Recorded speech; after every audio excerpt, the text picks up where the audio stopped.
Kadodara CNG pump સામે નહેર કિનારે એમ સ્ક્વેર પાસે આવેલા એક જુગનું ફેબ્રિકેશન થર્મોકોલના ગોડાઉનમાં લાગી આગ। સવારે 10:30 વાગ્યા આસપાસ આગ લાગી હતી। જોત જોતામાં આગે વિકરાળ સ્વરૂપ ધારણ કરતા આજુબાજુની દુકાનો પણ આગની ઝપટમાં આવી। 5 વ્યક્તિ અંદર કામ કરી રહ્યા હતા। આગ લાગતા સમય સચોટતા વાપરી તેઓ બહાર નીકળી આવ્યા હતા। સદનસીબે કોઈ જાનહાનિ થઈ ન હતી। આગ લાગતાની સાથે કડોદરા પોલીસ અને ફાયરની ટીમ પણ ઘટના સ્થળે દોડી આવી હતી।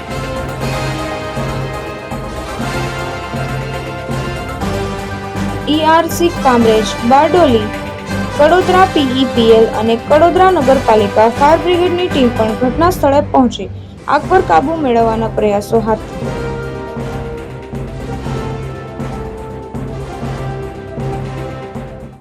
जी RR Soni station fire officer Bardoli ji आज रोज कड़ोदरा खाते जुगनू फेब्रिकेशन यूनिट में आगनो बनाव बनेलो हतो जेनो कॉल मळेलो हतो।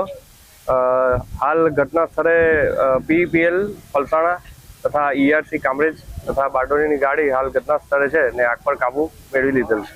अंदाजित 40 થી 45 લાખનું નુકસાન જણાવવામાં આવે છે અને હાલ टोटली आग कंट्रोल में है। कूलिंग प्रक्रिया भी पती गई।